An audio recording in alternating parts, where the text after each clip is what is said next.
અધૂરો દાખલો છે એને આજે આગળ વધારીએ. દાખલા 5 આપણે ગઈકાલે ખરીદ કિંમતની ગણતરી પૂરી કરી,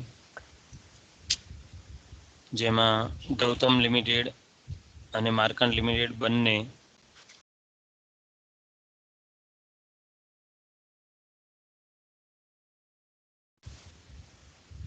ઇક્વિટી શેર આપવામાં આવ્યા હતા. ગૌતમમાં બાકીની રકમ રોકડમાં આપવાની હતી.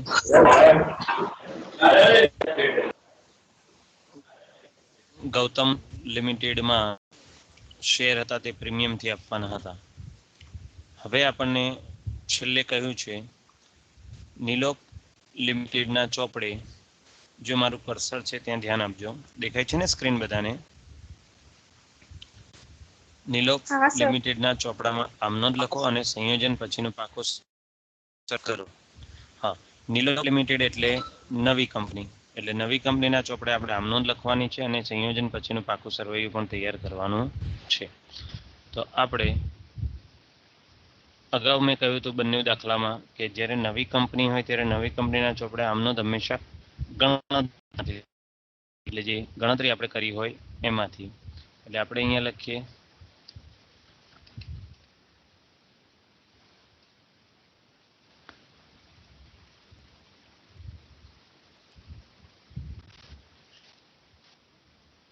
નિલોક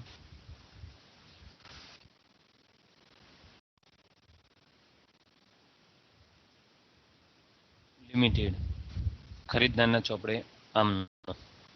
તો આપણે જોઈ લઈએ અહીંયા કે કઈ કઈ મિલકતો એને ગૌતમની લીધી છે. તો જો ગૌતમમાં જમીન, મકાન, યંત્રો છે, ટ્રેડમાર્ક છે, સ્ટોક છે, દેવાદાર છે અને બેંક સિલક છે. લેણી ઊંડી નથી તો લખવાની જરૂર નથી.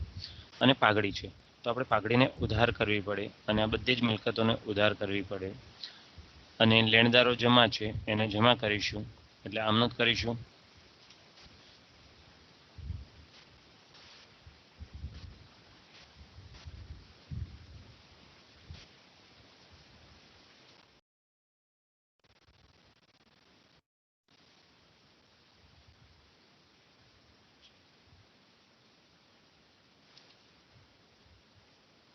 પાઘડી ખાતે ઉધાર, પછી જમીન મકાન ખાતે ઉધાર. જોતા જઈએ કઈ કઈ મિલકતો છે. દેવાદારો, યંત્રો ખાતે ઉધાર, સ્ટોક ખાતે ઉધાર, ટ્રેડમાર્ક ખાતે ઉધાર,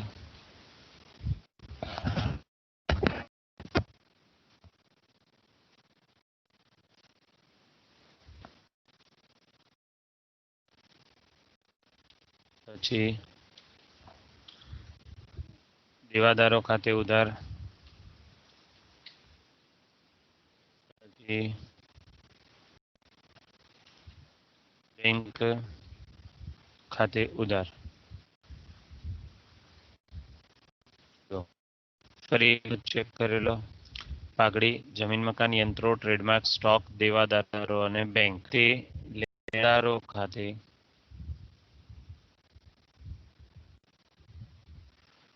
તે વેચનાર કંપનીનું નામ છે ગૌતમ લિમિટેડ, એટલે તે ગૌતમ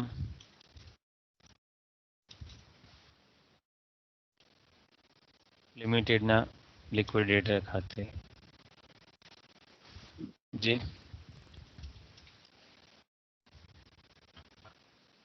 ગૌતમ લિમિટેડની મિલકતો અને દેવા ખરીદ્યા. હવે બધાની રકમ લઈએ. તો જો પાઘડીમાં 15,15,000, 9,00,000, 6,00,000, 60,000, 15,15,000, 9,00,000, 6,00,000, 60,000 સ્ટોક.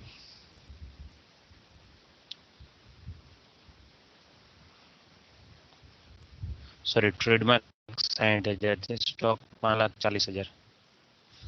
ટ્રેડમાર્ક 60,000. એક કામ કરીએ, ટ્રેડમાર્ક ઉપર અહીંયા સ્ટોક એટલે પછી જ્યારે સરવાળો કરવાનો આવે ત્યારે આપણે પ્રોબ્લેમ ના થાય. સ્ટોક ખાતે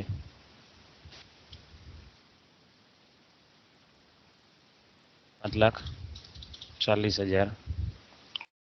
ત્યાર પછી 5,10,000, 90,000.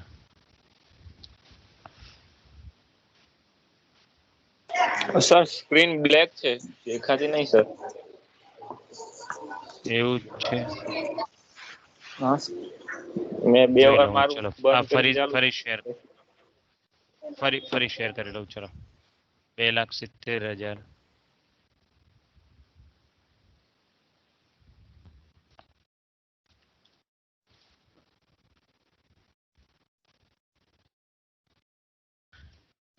નેક્સ્ટ 30,000.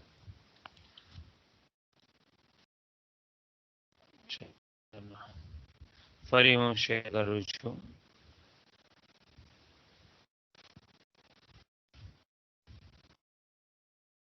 નેટવર્ક પ્રોબ્લેમ બતાવી રહ્યું છે અહીંયા.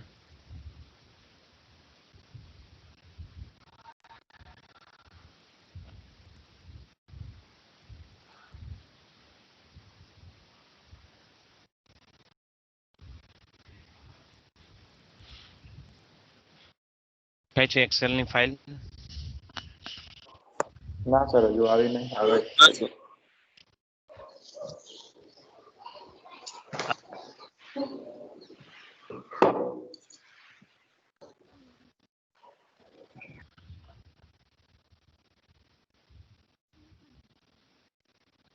જો તો આવી ગઈ.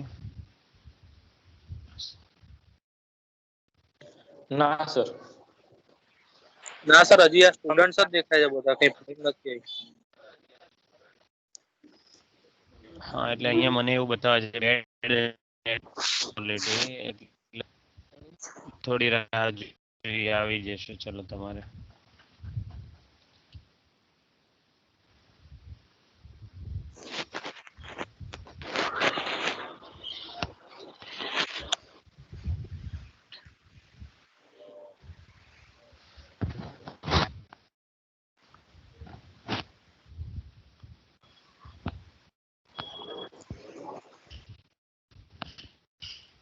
આવી સ્ક્રીન આવી.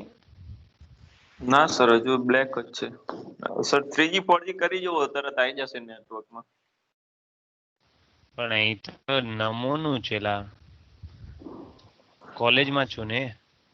હા સર, હા એટલે કદાચ કોલેજ વાળાનું તો સર બહુ નેટ સ્લો ચાલતું હોય.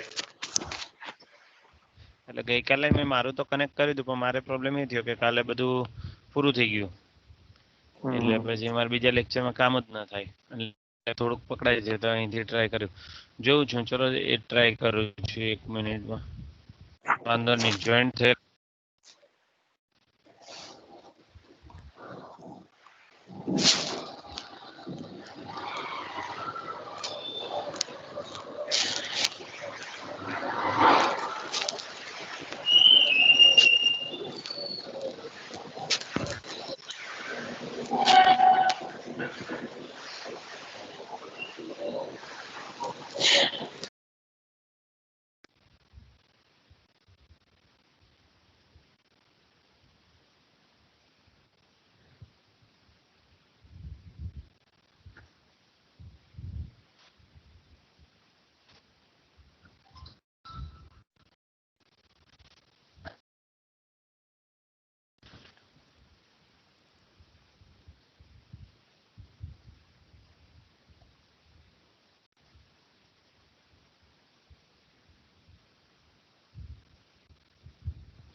Hello hello. હા સર. ઓકે ચલો હવે શેર કરું છું ફરી. મારું નેટ કનેક્ટ કર્યું છે મેં અત્યારે. જોઈ લઈએ પણ આવે છે કે કેમ જીઓનું, કારણ કે નેટવર્ક તો અહીંયા અંદર ઓછું જ આવે છે ઓફિસમાં, અરે કેબિનમાં. ચલો હવે મેં શેર કર્યો છે દાખલો, દેખાય છે? ના સર, હજુ આવી નહીં, આવે એટલે કહી દયો. અને એક્સેલ ફાઇલ પણ મેં મૂકી છે.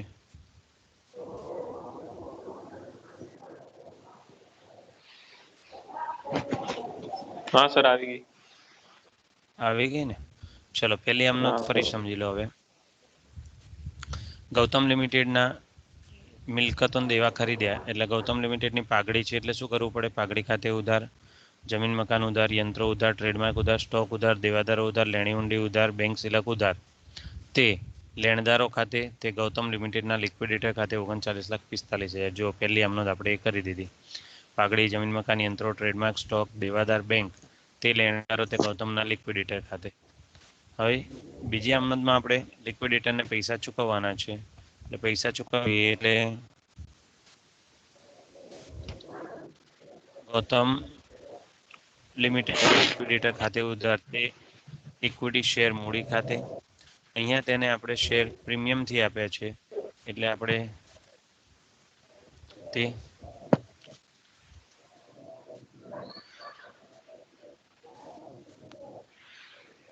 જામીનગીરી પ્રીમિયમ ખાતે. બરાબર. 39,45,000. હવે પહેલી ગણતરી આપણે જોવી પડે, તો એમાં ઇક્વિટી શેર મૂડી 25,20,000, 10,08,000, એટલે 25,20,000, 10,08,000, 4,17,000. તો આ રીતે તમારે પ્રથમ બે આમનોંધો પૂરી થાય ગૌતમ લિમિટેડની ખરીદી કરી તેની. આ જ રીતે હવે તમારે નિર્લોક માર્કંડ લિમિટેડ, જે બીજી કંપની વેચનાર છે, એની ખરીદી કરવી પડે. તો એમાં મૂડી અનામત છે. તો જો એમાં શું આપ્યું છે તમને? જમીન મકાન છે, યંત્રો છે, સ્ટોક છે, લેણી ઊંડી અને બેંક સિલક. જમીન મકાન,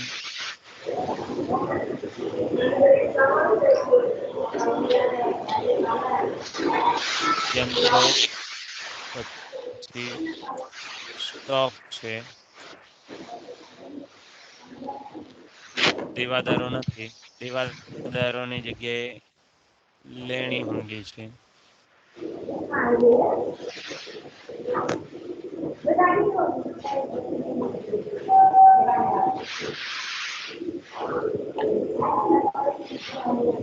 લેણી ઊંડી ખાતે ઉધાર.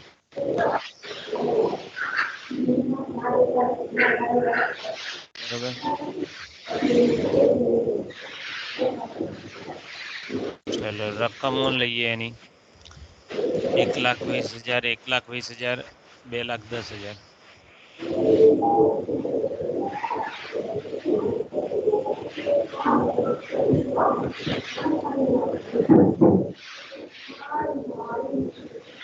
લેણી ઊંડી 1,98 અને 45,000. કોના ઓડિયોમાં આટલો બધો અવાજ આવે છે?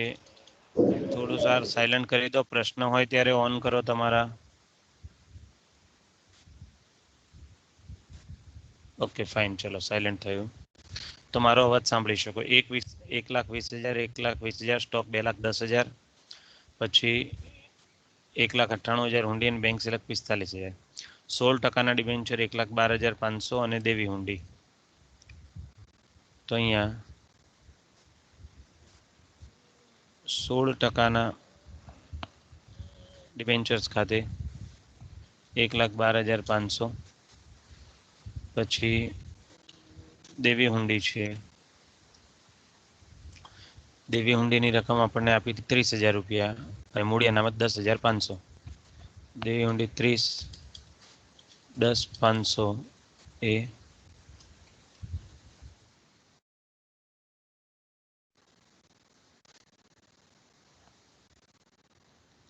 મૂડી અનામત ખાતે તે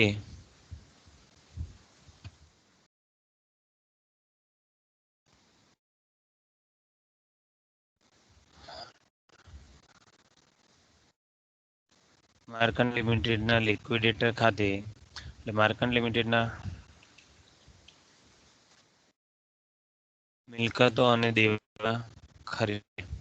હવે આપણે માર્કંડ લિમિટેડને પૈસા ચૂકવવાના છે એટલે માર્કંડ લિમિટેડના લિક્વિડેટર ખાતે ઉધાર તેને માત્ર આપણે ઇક્વિટી શેર જ આપ્યા છે.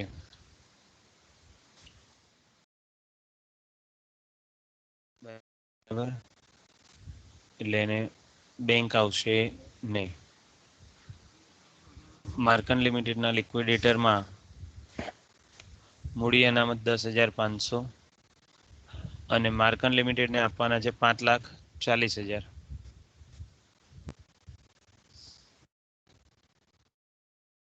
તો અહીંયા માર્કંડ લિમિટેડ ખાતે ઉધાર 5,40 તે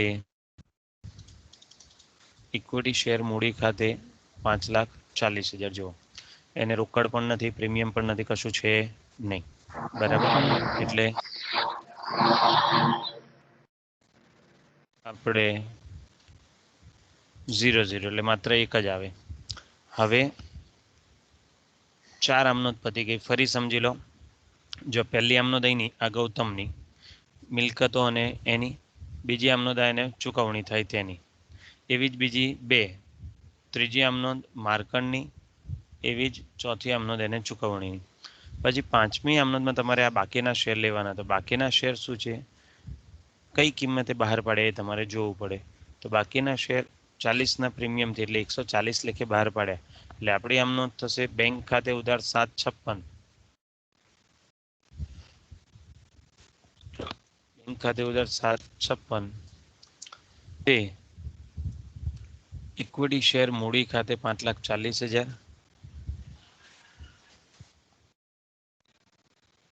અને જામીનગીરી પ્રીમિયમ ખાતે 2,16,000. જામીનગીરી પ્રીમિયમ ખાતે 2,16,000. તો આ રીતે 7,56,000 થાય. ત્યાર પછી જો નવી કંપની વિસર્જન ખર્ચ ચૂકવતી હોય તો એની રકમ લેવી પડે, એની આમનોંધ થાય. અહીંયા વાંચીએ આપણે 6ઠ્ઠો મુદ્દો. બાકીના શેર આપ્યા છે. 5મો મુદ્દો ડિબેન્ચરનો છે. વિસર્જન ખર્ચની કોઈ માહિતી આપેલી નથી. તો વિસર્જન ખર્ચની કોઈ માહિતી આપેલી ન હોવાથી આપણે વિસર્જન ખર્ચ અંગેની આમનોંધ કરવાની આવતી નથી. ત્યાર પછીની જ આપણી આમનોંધ છે એ જો એક જ દાખલામાં મૂડી અનામત અને પાઘડી બંને હોય તો તેની આમનોંધ તમારે કરવી પડે. તો અહીંયા જો પાઘડી 15,15,000 છે અને મૂડી 10,500 છે મૂડી અનામત. તો આ બેમાંથી જે ઓછું છે તે આપણે લેવું પડે. આપણી આમનોંધ થાય મૂડી અનામત ખાતે ઉધાર તે પાઘડી ખાતે, એટલે આપણે અહીંયા કરીશું 10,500 10,500. તો આ રીતે આપણી કુલ 6 આમનોંધ થાય. હવે આપણે ખરીદનારનું પાકું સર્વે તૈયાર કરવું પડે, એટલે કે નીલોપ લિમિટેડનું પાકું સર્વેયું.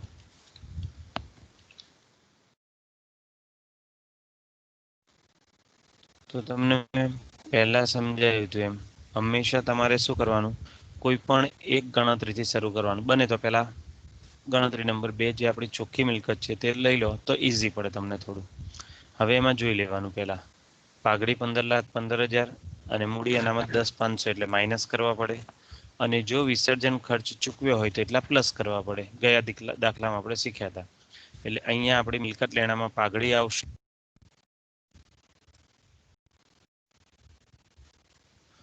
15,15,000 માઇનસ 10,500 એટલે 15,04,500 એ આપણી પાઘડી થશે. પછી જે મિલકતો આપણી છે એ બધી જ મિલકતોને આપણે અહીંયા કોપી લઈ લઈએ. जमीन मकान यंत्रो ट्रेडमार्क बैंक सिलक बराबर અને પ્લસ કરી અને લખતા જઈએ આપણે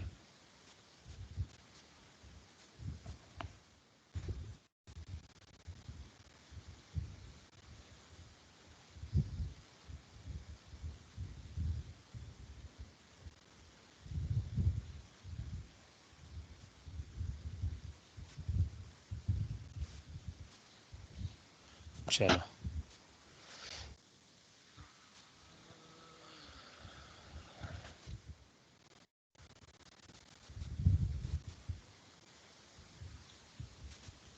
હવે પ્લસ કરતા જઈએ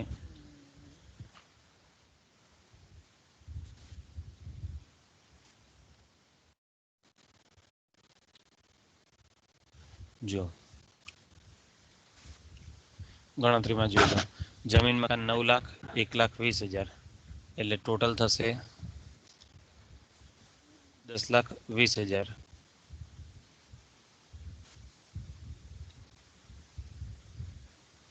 બરાબર આ રીતે અહીંયા મારી પાસે બોર્ડ નથી અને તમે કેલ્ક્યુલેટરમાં ન કરી શકો અત્યારે એટલે હું કરી લઉં છું સીધું અહીંયા ટોટલ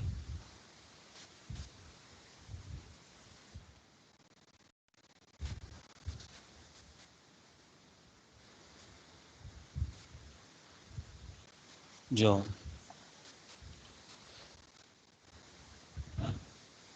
ચેક કરી લઈએ 9 લાખ વત્તા 1 લાખ એટલે 10,20,000 6 લાખ વત્તા 1,20,000 એટલે 7,60,000 7,50 પછી દેવાદારો 5,10,000 પછી લેણી ઊંડી 1,98,000 પછી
સર તમારું માઇક બંધ છે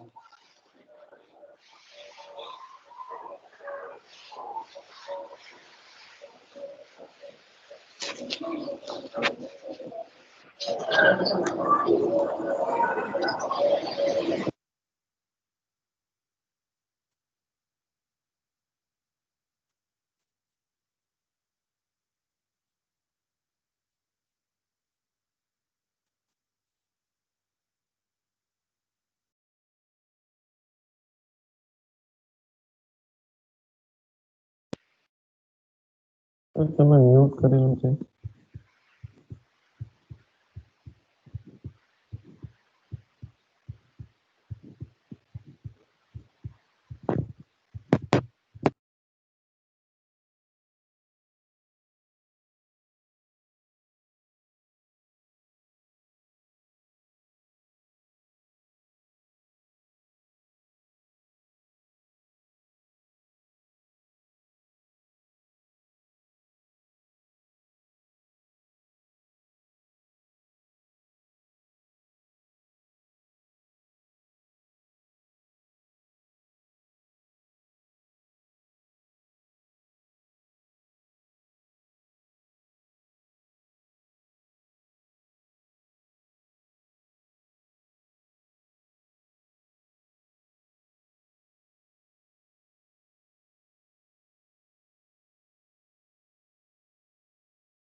હલો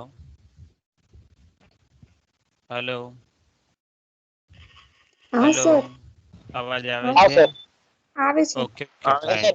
હા સ્ક્રીન હવે આવે છે ને? હા, અને સ્ક્રીન દેખાય છે ને? હા સર. ફાઇન, ચલો. તો આપણે મિલકતો પતી.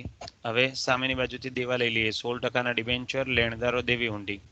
તો 1,12,500, 2,70,000 અને 30,000. એટલે મૂડી દેવા બાજુ 2-4 લાઈન તોડી અને લખી દેવાનું 16% ડિબેન્ચર, લેણદારો દેવી હુંડી. તો 16% ડિબેન્ચર તો 1,12,500, લેણદારો 2,70,000 અને 30,000 રૂપિયા દેવી હુંડી. એટલે આમ જો તમારી પહેલી ગણતરી પૂરી થઈ ગઈ, મિલકતો પતી ગઈ, દેવા પતી ગયા, પાઘડી મૂડી અનામત પતી ગયું. હવે તમારે પહેલી ગણતરી ખરીદ કિંમત લેવાની, એની સાથે મેં તમને કહ્યું હતું કઈ લેવાની ખરીદ કિંમતની સાથે બાકીના શેર પણ લઈ લેવાના. બરાબર? તો જો ઇક્વિટી શેર મૂડી 3 જગ્યાએ હોય આપણી પાસે ટોટલ. 25,20,000, 5,40,000. તો 25 + 5 40, તો 25 ને 5 30, 30,60,000 થયા. 30,60,000 પ્લસ આ ઇક્વિટી શેર મૂડી 5,40,000. તો 30 ને 5 35 ને 1 36 લાખ રૂપિયા આપણી ઇક્વિટી શેર મૂડી થાય. તો અહીંયા આપણે મૂકી દઈએ ઇક્વિટી શેર મૂડી 36 લાખ રૂપિયા. પછી જામીનગીરી પ્રીમિયમ જોઈએ. પહેલી ગણતરીમાં 10,08,000, અહીંયા 0 અને અહીંયા 2,16,000. તો 10,08,000 વત્તા 2,16,000 એટલે 12,24,000 રૂપિયા.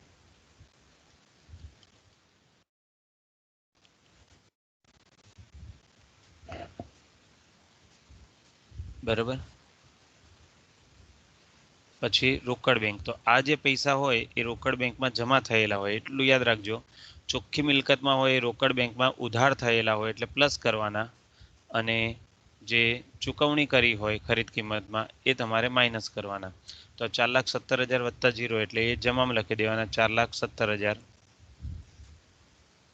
અહીંયા જમામાં બાદ કરવામાં 4,70,000, અને ઉધારમાં આપણે અહીંયા લખવાના બાકી રહ્યા છે એ લખી દઈએ 90,000 વત્તા 45,000 એટલે 1,35,000 વત્તા નવા શેર બહાર પાડ્યા હતા આપણે જો 7,56,000. એટલે જો 3 રકમ હોય બેંકમાં પણ 90, 45 અને 7,56. ત્રણેયનું ટોટલ કરી દઈએ એટલે 8,91,000 છે ટોટલ બેંક ઉધારમાં. એટલે અહીંયા 8,91,000 એમાંથી 4,70 માઇનસ કરીએ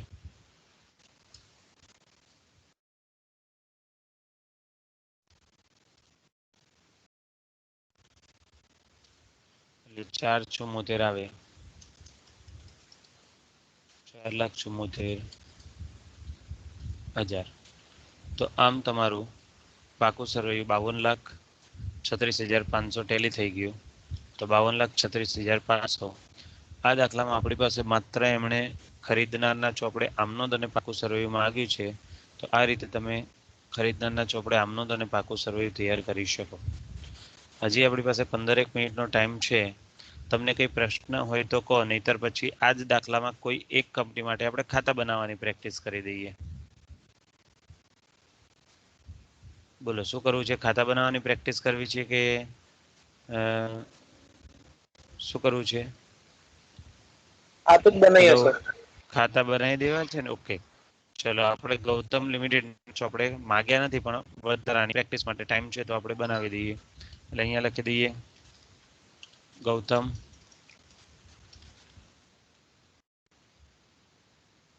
લિમિટેડ, એટલે કે વેચનારના જો આપણે ખાતા હોય તો આપણને ખબર છે 5 ખાતા બનાવવા પડે: માલ મિલકત નિકાલ ખાતું, શેર હોલ્ડર ખાતું, રોકડ બેંક ખાતું, પછી નવી કંપનીનું નામ છે અહીંયા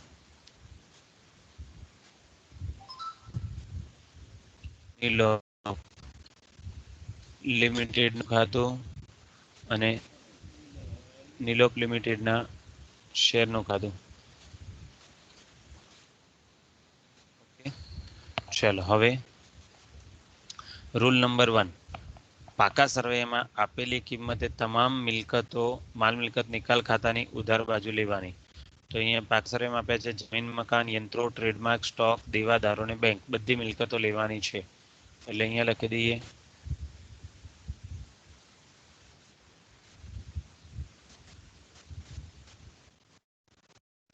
જમીન મકાન ખાતે. જમીન મકાન પછી આપણી પાસે છે યંત્રો, ટ્રેડમાર્ક, સ્ટોક. એટલે યંત્રો,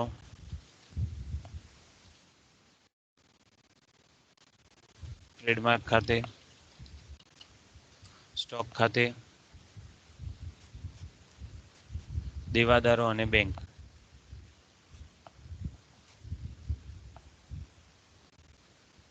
હવે એની રકમો લખી દઈએ આપણે 9, 6, 60, 5, 40. 9 લાખ, 6,60,000, 6,60,000, 5,40. પછી દેવાદારો 5, 10 અને 90.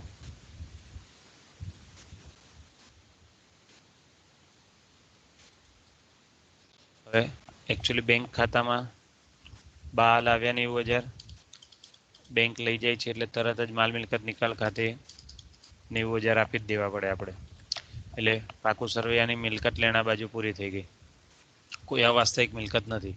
હવે દેવા બાજુ ઇક્વિટી, શેર, અનામત, કારીગર, અકસ્માત, નફા નુકસાન, આ બધું તમારું અનામતો છે હોલ્ડરમાં જશે. દેવું લેણદારો એક જ છે, તે માલ મિલકત નિકાલ ખાતાની જમા બાજુ લેણદારો ખાતે.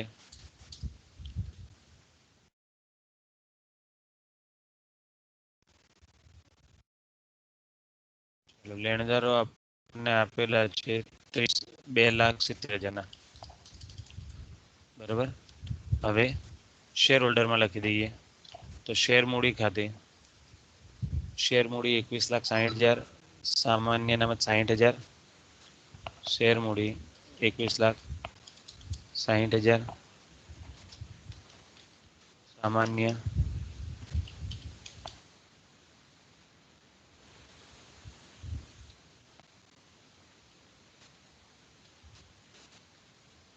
અનામત ખાતે.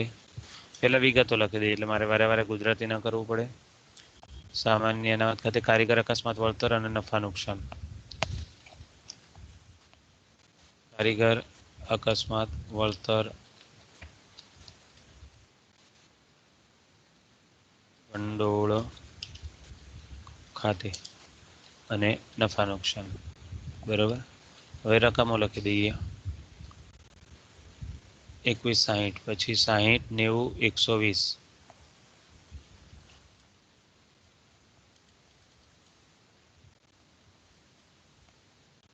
ઓકે, તો આ રીતે તમે ચેક કરો તો આખું તમારું પાકું સર્વે પતી ગયું હોય, ક્યાંય કશું બાકી હોય નહીં. હવે તમારે ખરીદ કિંમતની એન્ટ્રી કરવી પડે.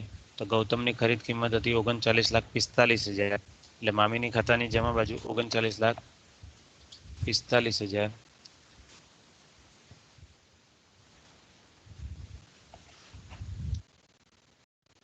ગૌતમ લિમિટેડ ખાતે ખરીદ કિંમત. બરાબર. તો ગૌતમ લિમિટેડનું આપણે ખાતું બનાવ્યું છે. અરે સોરી, ગૌતમ નહીં, સોરી, નિલોપ લિમિટેડ અહીં ખરીદનાર છે. ગૌતમ તો પોતે છે માલિક. એટલે અહીંયા નિલોપ લિમિટેડ ખાતે ઓકે, તો નિલોપ લિમિટેડની ઉધાર બાજુ 39,45,000. હવે અહીંયા એ લોકો આપણને શેર આપવાના છે પ્રીમિયમથી. એટલે અહીંયા આપણે એમનામાં જમા કરવા પડે.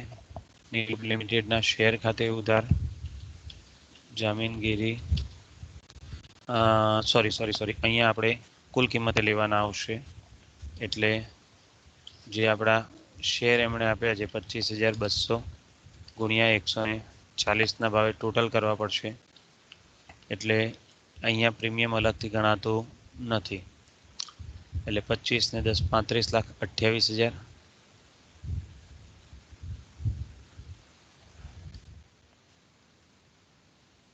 અને 4,17,000 રોકડા. તો આની બીજી એન્ટ્રી અહીંયા જમા.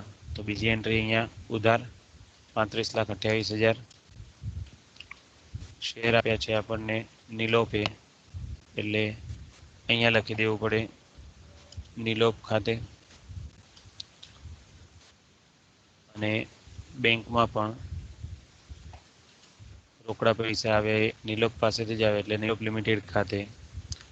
એટલે 4,17,000 રૂપિયા. આ રીતે તમારી 6 અમનોટ પૂરી થાય. 7મી અને 8મી અમનોટ છે. કોઈ મિલકત અને દેવા ન લીધા હોય તો એવું આ કિસ્સામાં છે નહીં આ દાખલામાં. પછીની એન્ટ્રી છે તમારી વિસર્જન ખર્ચની. તો એ પણ અહીં છે નહીં. એટલે હવે તમારે માલ મિલકત નિકાલ ખાતું બંધ કરવું પડે. માલ મિલકત નિકાલ ખાતું બંધ કરતા પહેલા જોઈ લેવાનું કે તમારું નિલોપ લિમિટેડનું ખાતું બંધ છે નવી કંપનીનું. તો બંધ થઈ ગયેલું છે, બરાબર. પછી તમારે એ પણ ચેક કરી લેવાનું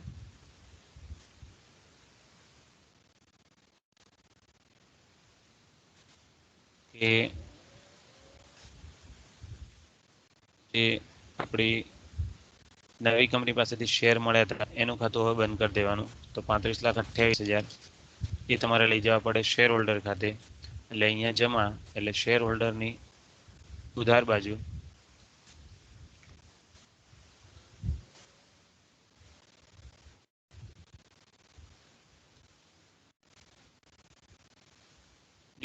લિમિટેડના શેર ખાતે 35,28,000 રૂપિયા.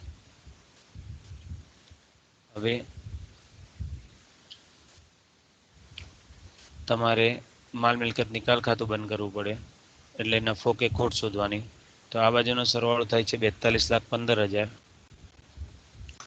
અને આ બાજુનું ટોટલ છે આપણું 27 લાખ. તો 42,15,000 માંથી 27 લાખ જાય એટલે આપણો નફો થાય 15,15,000 રૂપિયા. તો આ જે અહીંયા ઉધાર કર્યું છે એ શેર હોલ્ડરમાં જમા કરવા પડે 15,15,000 રૂપિયા. હવે આપણી પાસે ખાતું રોકડ બેંક રહ્યું, એને બંધ કરી દઈએ. તો રોકડ બેંક 4,17,000 છે જે આપણે મળ્યા હતા એ પૈસા આપણે શેર હોલ્ડરને આપી દેવા પડે. એટલે 4,17. તો અહીંયા બેંકમાં 4,17. આ રીતે તમારા શેર હોલ્ડરનું ખાતું બંને બાજુ સરખું થવું જોઈએ, બરાબર. આમ તમે વેચનાર કંપનીના ચોપડે આમનોંધ બનાવી ખતાઈ કરી શકો. ક્લિયર? હા સર. Okay fine. કાલે આપણે આગળ નવો દાખલો લઈશું. આમનો તો ખાસ તૈયાર